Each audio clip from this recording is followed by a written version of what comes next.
pessoal! Na aula anterior estudamos a criação e manipulação de variáveis escalares. Recapitulando, uma variável escalar apenas armazena um valor por vez. Vimos também os tipos de dados que uma determinada variável poderá assumir: inteiro, real, caractere e lógico.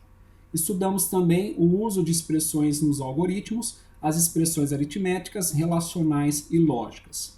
Finalizamos a aula 3 com alguns exercícios já resolvidos.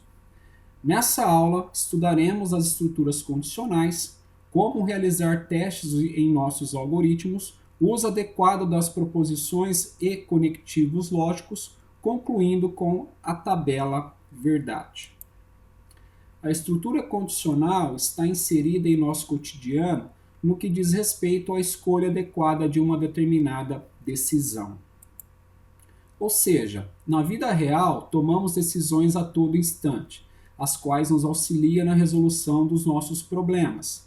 Em algoritmos, chamamos essa situação de condição. Sempre haverá uma alternativa possível de ação para uma determinada condição. Em nosso exemplo, a condição que será avaliada discorre acerca de possuir R$20 mil na poupança para adquirir um automóvel.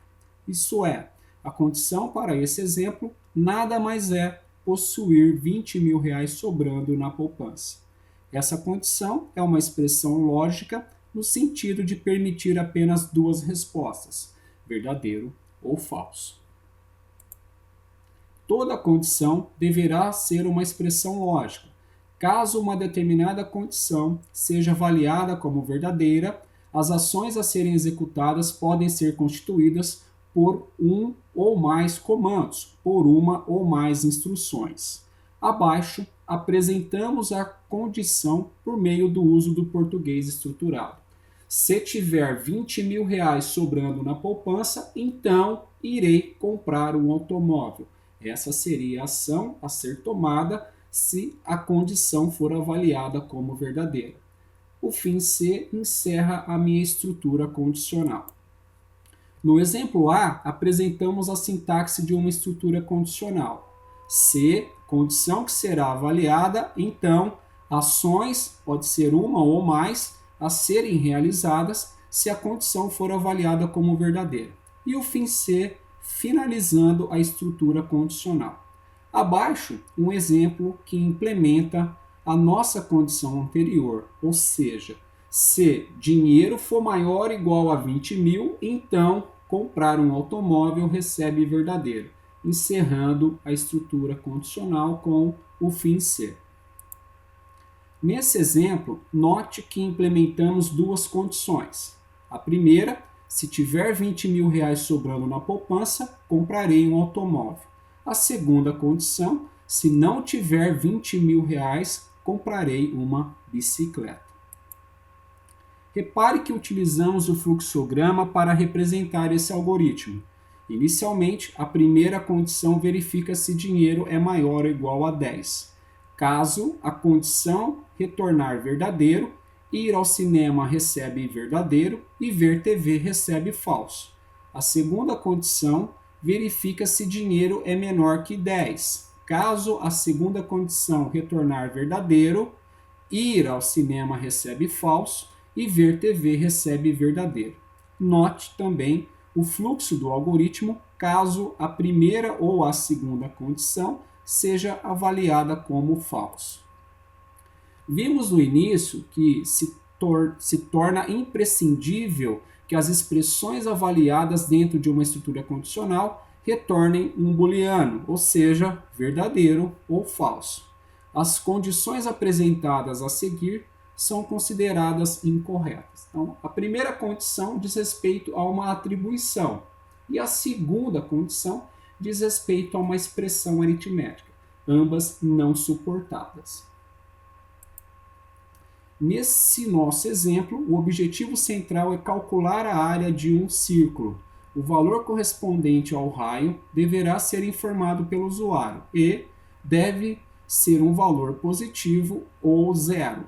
Nomeamos o algoritmo de calcula a área do círculo. Declarei duas variáveis, ambas são do tipo real, área e raio. Iniciei o corpo do meu algoritmo dando uma mensagem. Escreva entre com o raio do círculo. A partir do momento que o usuário informar o valor para o raio, eu vou ler esse valor e atribuir a variável raio.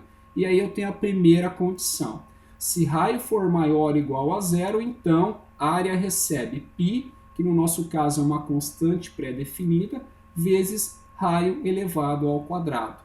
Vou dar uma mensagem para o usuário, escreva a área do círculo de raio, vírgula, conteúdo da variável raio é, vírgula, conteúdo da variável área. Finalizo a minha estrutura condicional inicial e logo a seguir eu tenho outra estrutura condicional. Se conteúdo da variável raio for menor que zero, então vou dar uma mensagem para o usuário. Escreva raio negativo. Finalizo a segunda estrutura condicional, finalizo o meu algoritmo. A maioria das linguagens de programação permite associar um conjunto de instruções a serem executadas se a condição for avaliada como falso. Em português estruturado, a sintaxe seria: se condição a ser avaliada, então ações, uma ou mais, a serem realizadas se a condição for verdadeira. Se não, ações, aqui também, uma ou mais, a serem realizadas se a condição for avaliada como falso. E eu finalizo a estrutura condicional com o fim C. Veja que nesse exemplo, reescrevemos o algoritmo anterior usufruindo de uma única condição. Então, declarei as mesmas variáveis, área e raio, ambas do tipo numérico, aceitando valores inteiro ou real. Dei uma mensagem para o usuário, escreva, entre com o raio do círculo, leia raio. Então, nesse momento, eu vou atribuir o valor informado pelo usuário para a variável raio, faço a verificação usando a condição. Se conteúdo da variável raio for maior ou igual a zero, então a área recebe a constante π vezes raio elevado ao quadrado. Vou dar a mensagem para o usuário. A área do círculo de raio, conteúdo da variável raio, é conteúdo da variável área. Se não, ou seja, se essa condição for avaliada como falso, eu vou cair direto aqui, ó, escreva raio negativo. Finalizo a estrutura condicional com o fim C e finalizo o meu algoritmo. Aqui apresentamos o mesmo algoritmo do exemplo anterior, entretanto, sendo representado por um fluxograma. Então, inicialmente, dou a mensagem, escreva, entre com o raio do círculo, leia raio. Nesse momento, eu vou atribuir o valor informado pelo usuário para a variável raio, e aqui eu tenho a condição. Se raio for maior ou igual a zero, se for verdadeiro, calculo a área. A área recebe constante π vezes raio elevado ao quadrado. Agora, se essa condição for avaliada como falsa, eu caio aqui, ó, escreva raio negativo e finalizo o algoritmo. Tá? Bom, verdadeiro, calculo a área e dou a mensagem na sequência. Escreva a área do círculo de raio, conteúdo da variável raio, vou exibir conteúdo da variável área e finalizo o meu algoritmo. Uma pequena observação. A palavra reservada a fim C, ao final da estrutura condicional, possui uma importante função, servindo para delimitar a estrutura condicional, isto é, mostrar onde as ações que fazem parte da estrutura terminam. Nesse exemplo, apresentamos uma estrutura condicional aninhada e uma não aninhada. Então, a minha esquerda é um exemplo de uso de uma estrutura condicional aninhada, ou seja, uma dentro da outra. Utilizei três variáveis, V1, V2, V3. V1 foi inicializada com 2, V2 foi inicializada com 3 e V3 foi inicializada com 7. Maior foi inicializado com 0 e eu tenho a primeira condição. Se conteúdo da variável V1 for maior que o conteúdo da variável V2, então maior recebe conteúdo de V1. Segunda estrutura condicional, aninhada. Se conteúdo de V3 for maior que conteúdo da variável maior, então V3 recebe conteúdo da variável maior. Encerro a primeira estrutura condicional interna e encerro a estrutura condicional externa. Escrevo o conteúdo da variável maior.